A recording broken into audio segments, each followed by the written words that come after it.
సంకీర్ణ సర్కార్ అనే మాట జాతీయ రాజకీయాల్లో వినిపించకుండా చేసిన నరేంద్ర మోదీని ఢీకొట్టాలి. ఈసారి 400 ఎంపీలను గెలుచుకోవాలని స్కెచ్ గీస్తున్న మోదీని ఢీకొట్టాలి. ఇది ఇండియా అలయన్స్ టార్గెట్. కానీ జరుగుతోందేంటి? టార్గెట్ సంగతి సోనియా కెరుక. అసలు ఇండియా అలయన్స్ ఉంటుందా లేదా అన్నట్టుగా తయారైంది పరిస్థితి. షాక్ల మీద షాక్లు, దెబ్బ మీద దెబ్బ.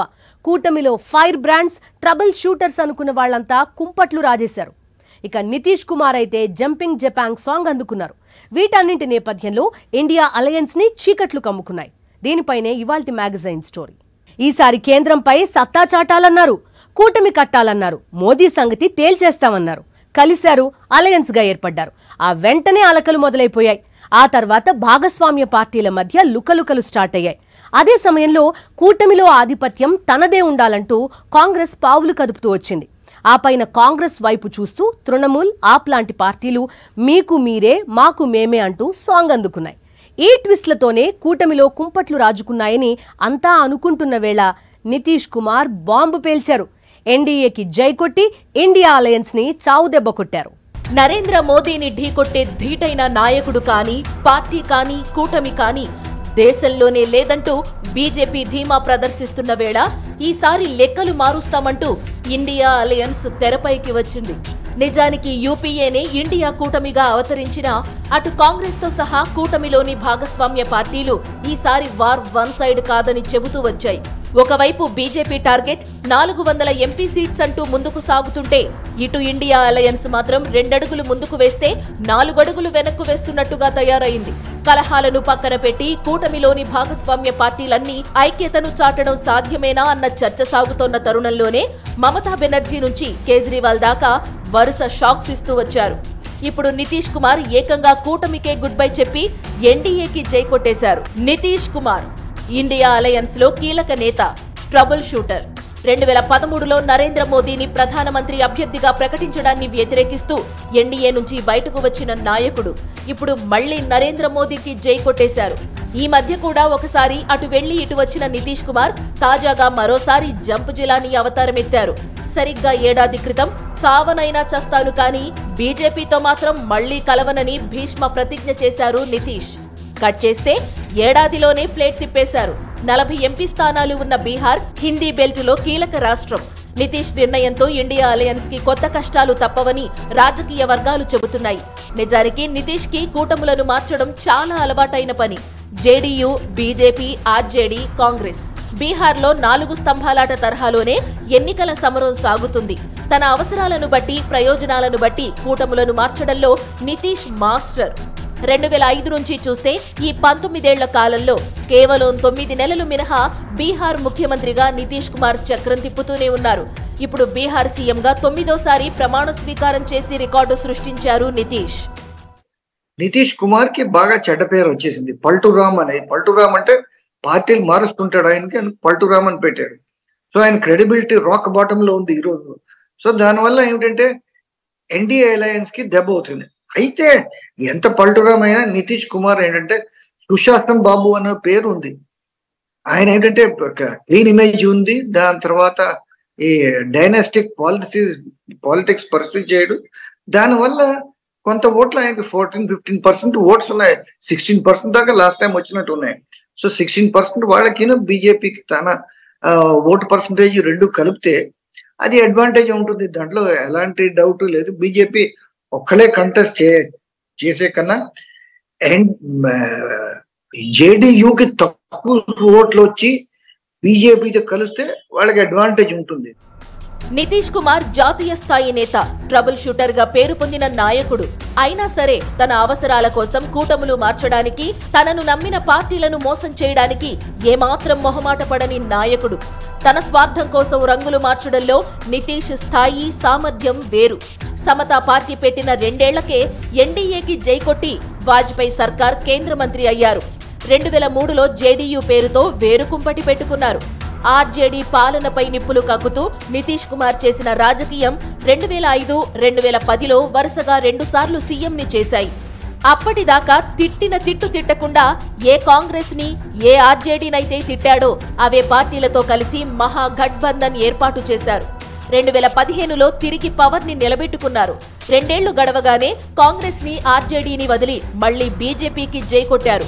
2020లో ఎన్డీఏ కూటమి బీహార్లో గెలిచింది.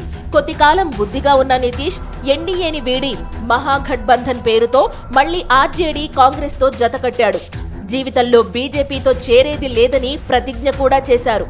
ఇండియా అలయన్స్ పేరుతో మోదీని ఢీకొట్టడానికి బీజేపీ వ్యతిరేక పార్టీలు రెడీ అయిన తరుణంలో మళ్లీ జంప్ జిలానీగా మారిన నితీష్ బీజేపీకి మరోసారి జై కొట్టేశారు.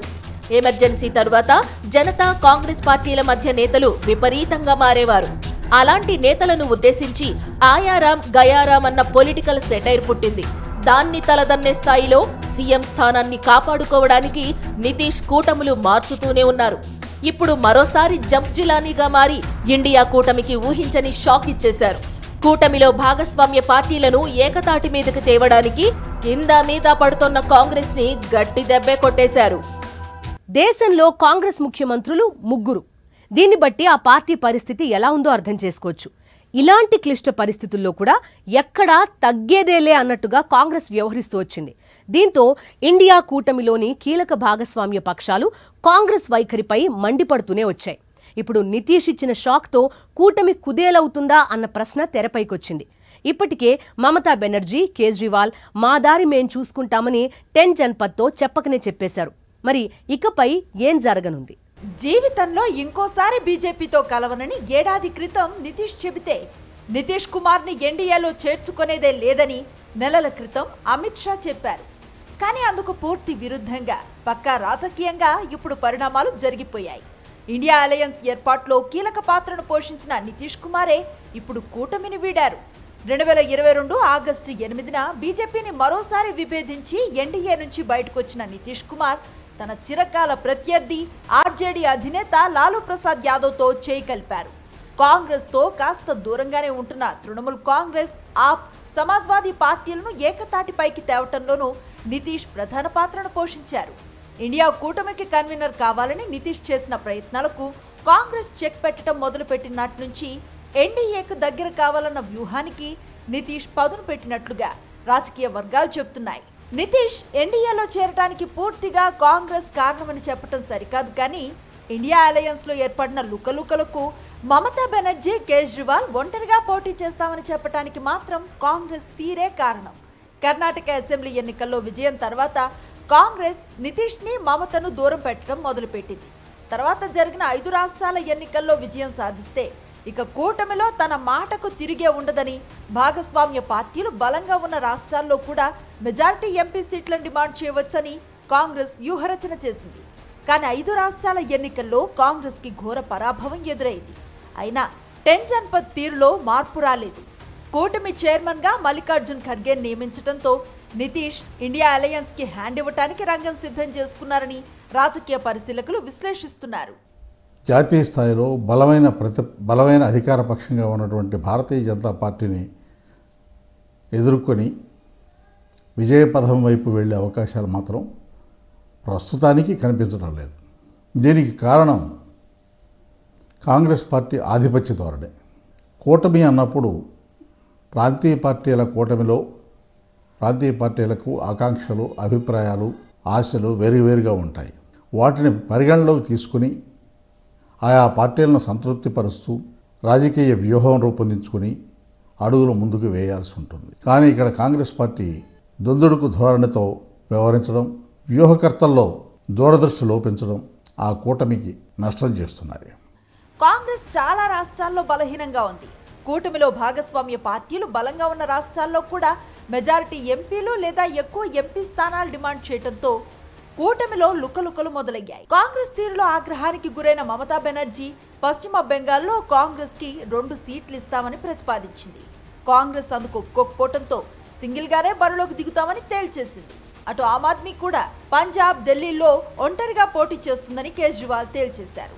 కాకపోతే గోవా, గుజరాత్ రాష్ట్రాల్లో కాంగ్రెస్ తో కలిసి పోటీ చేయడానికి సై అన్నారు. మరోవైపు మహారాష్ట్రలో ఉద్ధవ్ శివసేన గత ఎన్నికల్లో 23 స్థానాల్లో పోటీ చేసింది. అందులో ఒక్కటి కూడా కాంగ్రెస్ కి ఇచ్చేది లేదని ఉద్ధవ్ ఠాక్రే స్పష్టం చేశారు.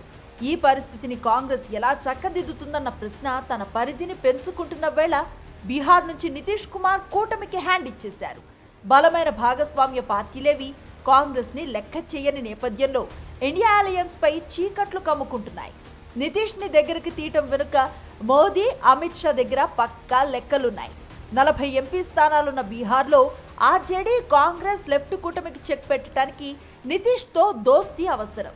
అలానే కుర్మీ వర్గానికి చెందిన నితీష్ ని తమ వైపుకు తిప్పుకుంటే బీహార్తో పాటు యూపీలోనూ ప్లస్ అవుతుందన్నది మోదీ, అమిత్ షా వ్యూహం.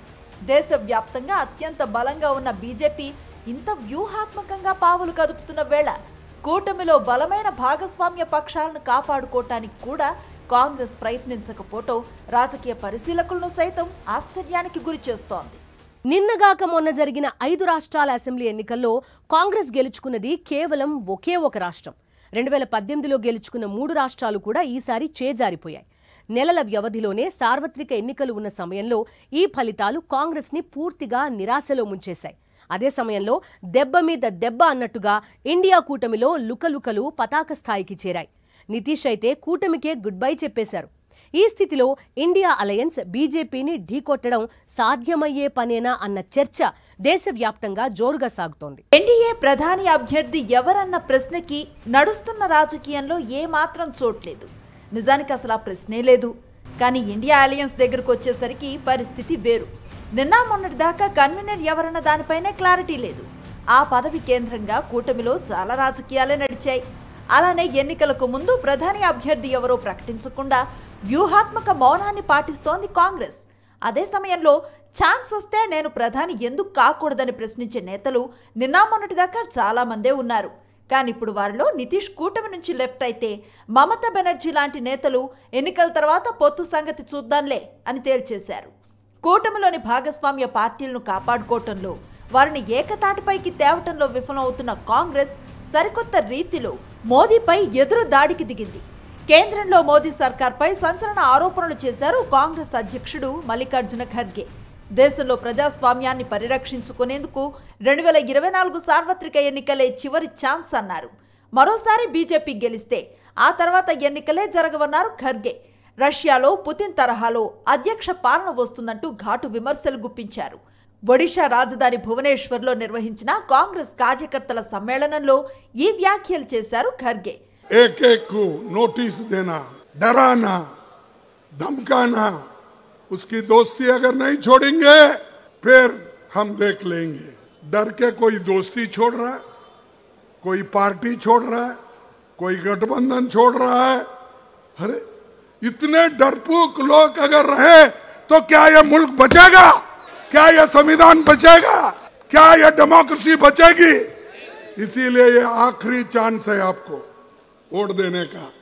इसके बाद कोई वोट नहीं देगा, क्योंकि ये पुतिन, रशियन पुतिन का जो प्रेसिडेंट इलेक्शन होता ना, वैसा ही होते चले जाएंगे. బీజేపీకి ధీటైన ప్రతిపక్ష పార్టీగా ప్రజల విశ్వసనీయతను గెలుచుకోవటంలో కాంగ్రెస్ తడబడుతూనే ఉంది. పోనీ మోదీని వ్యతిరేకిస్తున్న ప్రాంతీయ పార్టీలనైనా కలిసికట్టుగా ఉంచగలుగుతుందా అంటే అది లేదు. ఈ నేపథ్యంలో మోదీ మరోసారి గెలిస్తే దేశంలో నియంతృత్వం వస్తుందంటూ ఖర్గే చేసిన వ్యాఖ్యలు దుమారాన్ని రేపుతున్నాయి. ప్రజలను భయాందోళనకు గురిచేసి ప్రయోజనం పొందాలన్న కాంగ్రెస్ వ్యూహం ఆ పార్టీ బలహీనతను ఎత్తి చూపుతోందని రాజకీయ పరిశీలకులు విశ్లేషిస్తున్నారు. హిందీ బెల్ట్లో బీజేపీని నియంత్రించగలిగితేనే సార్వత్రిక ఎన్నికల్లో విజయం దిశగా ముందుకు సాగటం సాధ్యమవుతుంది. దీంతో తమ ఫోకస్ అంతా దానిపైనే ఉన్నట్లుగా 5 రాష్ట్రాల్లో ఎన్నికల వేళ కాంగ్రెస్ చాలా ధీమాగా చెప్పింది. కానీ చివరికేం జరిగింది? అదే హిందీ బెల్ట్లో 3 రాష్ట్రాల్లో కాంగ్రెస్ ఘోరంగా ఓటమి పాలైంది. పైగా 2018లో ఆ 3 రాష్ట్రాల్లోనూ కాంగ్రెస్సే విజయం సాధించింది. ఇంకా క్లారిటీగా చెప్పాలంటే జోడో యాత్రని మధ్యప్రదేశ్, రాజస్థాన్ రాష్ట్రాల్లో చేశారు రాహుల్. కానీ ఫలితం లేకపోయింది. జోడో యాత్ర కేంద్రంగా రాహుల్ ఇమేజ్ చాలా పెరిగిందని, కాంగ్రెస్ చేస్తూ వచ్చిన ప్రచారంలో ఎలాంటి పసలేదని తేలిపోయింది. ఇప్పుడు అదే హిందీ బెల్ట్లో కీలకమైన బీహార్లో నితీష్ చేజారిపోయారు. ఈ సమయంలో రాహుల్ గాంధీ కూటమిని బలోపేతం చేయటం మీద ఫోకస్ పెట్టకుండా మళ్లీ యాత్ర చేయటంపై కూడా రాజకీయ వర్గాలు ఆశ్చర్యాన్ని వ్యక్తం చేస్తున్నాయి. తాజాగా రాహుల్ చేస్తున్న భారత్ న్యాయ్ యాత్ర ఛత్తీస్గఢ్తో పాటు రాజస్థాన్, మధ్యప్రదేశ్ రాష్ట్రాల గుండా వెళుతుంది. 2018 అసెంబ్లీ ఎన్నికల్లో ఈ 3 రాష్ట్రాల్లో కాంగ్రెస్ విజయం సాధించింది. కానీ ఆ వెంటనే జరిగిన లోక్సభ ఎన్నికల్లో బీజేపీ దాదాపుగా క్లీన్ స్వీప్ చేసేసింది. తాజా అసెంబ్లీ ఎన్నికల్లో 3 రాష్ట్రాల్లో కాంగ్రెస్ ఘోర ఓటమిని చవిచూసింది. గతమే పునరావృతమై వచ్చే లోక్సభ ఎన్నికల్లో తామే మెజారిటీ స్థానాలు గెలుచుకుంటామని కాంగ్రెస్ భ్రమపడుతుందని రాజకీయ వర్గాలు చెబుతున్నాయి. అప్పుడు ఆ విషయాన్ని రాహుల్ ఖాతాలో వేయటానికి వీలుగా ఈ యాత్రని 3 రాష్ట్రాల్లోనూ సెట్ చేశారని పొలిటికల్ సర్కిల్స్ లో డిస్కషన్ సాగుతోంది. ఎన్నికల్లో గెలవటానికి ఏం చేయాలన్న దానిపై ఇప్పటికీ రాహుల్ గాంధీకి ఒక స్పష్టత రాలేదని, కీలకమైన సమయంలో హ్యాండిల్ చేయాల్సిన సమస్యలను వదిలేసి యాత్ర పేరుతో సైడ్ అయిపోవటం ఏ తరహా నాయకత్వ లక్షణం అన్న చర్చ కూడా జోరుగా సాగుతోంది. సార్వత్రిక ఎన్నికలకు ఎంతో సమయం లేదు, ఇక మిగిలింది రోజులు మాత్రమే. ఈ నేపథ్యంలో మోదీకి ధీటుగా ఎన్నికల సంగ్రామంలో సై అనటం మాత్రమే కాంగ్రెస్ ముందున్న లక్ష్యం కాదు. ఇండియా అలయన్స్ విచ్ఛిన్నం కాకుండా కాపాడుకోవటం కూడా ఆ పార్టీ ముందున్న పెద్ద సవాల్. ఈ 2 టాస్కుల్లో విజయం సాధించడం సంగతి తర్వాత అసలెంతవరకు ఈ టాస్కులను కాంగ్రెస్ హ్యాండిల్ చేయగలుగుతుందన్నది పెద్ద ప్రశ్నగా మారిందని రాజకీయ పరిశీలకులు విశ్లేషిస్తున్నారు. ఇది ఇవాల్టి మ్యాగజైన్ స్టోరీ. మరో ఇంట్రెస్టింగ్ టాపిక్ తో మళ్ళీ కలుద్దాం.